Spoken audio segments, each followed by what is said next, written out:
Welcome to the Hospital Finance Podcast, your go-to source for information and insights that can help you stay ahead of the challenges impacting healthcare finance. And now, the host of the Hospital Finance Podcast, Michael Passanante. Hi, this is Mike Passanante, and welcome back to the Hospital Finance Podcast. Today, I'm joined by Dr. Idris Adjerid, who is an assistant professor in the Department of IT, Analytics, and Operations at the Mendoza College of Business at Notre Dame. His research focuses on the economics of information systems and personal information and includes applications of behavioral economics to privacy decision-making and the impact of health information technology on patient outcomes and healthcare costs. Dr. Adjerid has joined us today to discuss the results of his upcoming article in Information Systems Research entitled Reducing Medicare Spending Through Electronic Health Information Exchange, the Role of Incentives and Exchange Maturity. Dr. Adjerid, welcome to the program.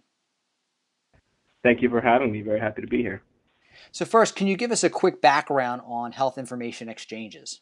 So health information exchanges are these organizations that have been around for a while now. And their main focus is to help providers, hospitals, and so on to more seamlessly share information. There's kind of a pretty broad consensus that, when you're treating patients, having kind of the most comprehensive information you can have is going to help you treat them better and more efficiently. So the current state of affairs in a lot of areas is that it's fairly difficult to exchange information between unaffiliated hospitals in a seamless kind of real-time fashion that would be necessary to really actually help the provision of care. So that's what HIEs do. They just basically provide a technology platform that allows these different hospitals to talk to each other more easily. And they also provide a degree of governance around, how different hospitals use other hospitals' information and so on. So it's a combination of things. Great, thanks for that background. And let's turn to your study then. Could you tell us why the study was initiated and what you were trying to find out? So I actually got interested in the idea of health information exchange when I was working at the Government Accountability Office in Washington, D.C. I was actually working on some of the privacy issues around health information exchange early on, and actually ended up working on a paper that was also published looking at the effect of privacy regulation on health information exchange development and so on. But that was really kind of the cost side of the equation. What are the risks with HIEs? And that, myself and my co-authors, Corey Angst and Julia Adler-Milstein, realized that, there's still a pretty significant open question around the benefits of HIEs. I think there were a lot of folks who expected HIEs to have these pretty broad benefits, whether it be to quality or reduced spending. But a lot of the studies that were out there that looked at those kind of things, they tended to be fairly regional. Kind of small scale, so they could only speak to certain regions. And we thought that a study that could look at kind of a national landscape and try to evaluate the effect of HIEs on these important outcomes, in our case, spending, we thought could add a lot of value to the debate and shed hopefully some of, kind of reduce some of the uncertainty around this idea of health information exchange and the value that it could provide. And indeed, you did find that in some circumstances there were spending reductions as a result of HIEs, and you found that in a couple of very specific circumstances, the reductions were greater. Could you tell us about those? Sure, yeah. So we found two kind of important things that really modified the benefit from exchange in terms of cost reductions. And the first one was the nature of financial incentives in a particular market. So the way we did our analysis is we looked at across the U.S. these different healthcare markets, and we just basically, kind of in the simplest terms, compared spending in markets with HIEs and against markets that didn't have HIEs and looked at the differences. Of course, we kind of coupled the data we had with, kind of a variety of statistical models trying to figure this out. But ultimately, in simplest terms, what we did. But we also found that when we looked at markets that had patients that were covered by kind of reimbursement or payment plans or insurers that really incentivized spending reduction, that's where HIEs had the most benefit, right? So basically, kind of in layman terms, where hospitals shared some of the benefits financially from reduced spending, those were the regions which HIE really had a stronger effect. So that was one thing we found. And then the second thing we found was that maturity was a major factor. So how long an HIE had been in place. This actually kind of makes a lot of sense. If you think about health information exchanges, it certainly takes some time to get up and running. And at the same time, it takes time to build up this critical mass of patient information. The more providers kind of jump on, the more data is available, the more likely you are to create this value. And the other kind of dimension around maturity is that, it's not trivial to work in health information exchanges into clinical kind of workflows. So as a provider, as a hospital, even if you have access to an HIE, it takes quite a bit of time to acclimate to that new information and make sure that the staff are using it in a way that's meaningful and that's going to create value.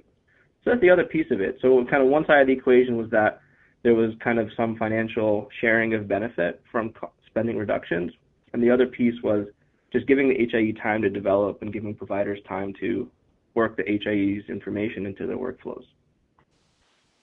And given the reductions you noted in the study, I think in the information that I read, you mentioned that some organizations or people are still lukewarm about HIEs. Why do you think that is? Well, I think HIEs have evolved a lot in the last 2 decades or so in terms of the models, financial sustainability, the way that this governance is being done.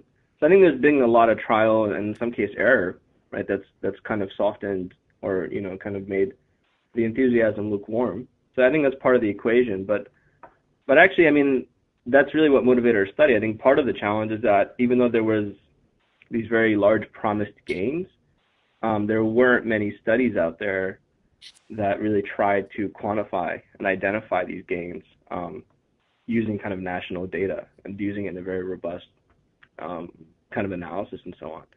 So we thought that was maybe part of the equation. Part of what was missing was that you're asking hospitals, healthcare leaders to invest quite a bit of time and money into these exchanges. By the way, that's with the help of also a lot of federal and state incentives, so taxpayer money as well. And there's not a lot of immediate benefit that's very obvious. So I think that was challenging. So basically, we're hoping that our study does impact that discussion. And the way that we share information between hospitals is likely to evolve. So I don't think we're really kind of advocating any particular model of information exchange. There might be kind of more innovative ways, different ways to do it moving forward. But we do think that the study shows that the idea of information exchange really can be quite valuable if implemented nationally. Agreed. And to that point, would you mind outlining for us what you feel are some of the best circumstances where HIEs can succeed? I mean, one of the main takeaways really is that, I mean, as you know, there's quite a bit of debate currently and iteration currently thinking about designing payment models in ways that incentivize high quality care that's cost effective.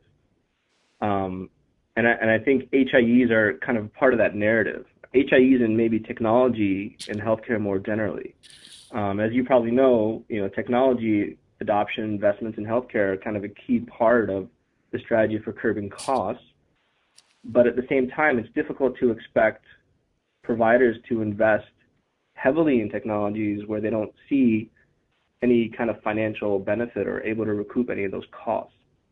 But I think the incentives are going to be kind of key in terms of creating an environment where HIEs really create the promised value. And kind of going back to what we said before, I mean, maybe a little bit of patience, depending on the way these models develop and so on. It's going to take time for these things to show some of their value. So I think those are the two things we can say from our study in terms of the kind of the conditions that hopefully can lead to more value. And your study is due to publish in Information Systems Research. When is that due to publish? So we don't know. I mean, we don't have an exact date, but in the next few months. It is available through a public repository online. So if you search it, you can find it on SSRN, which is a public repository. So you can read it then, and then it should be in print at Information Systems Research in the next few months. That's great. And if people want to find out more about you or get in touch with you, what's the best way to do that?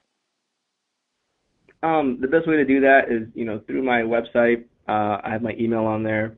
That's really the easiest way to get in touch with me. I'm pretty responsive to that. I'm happy to talk to people who want to talk about this work.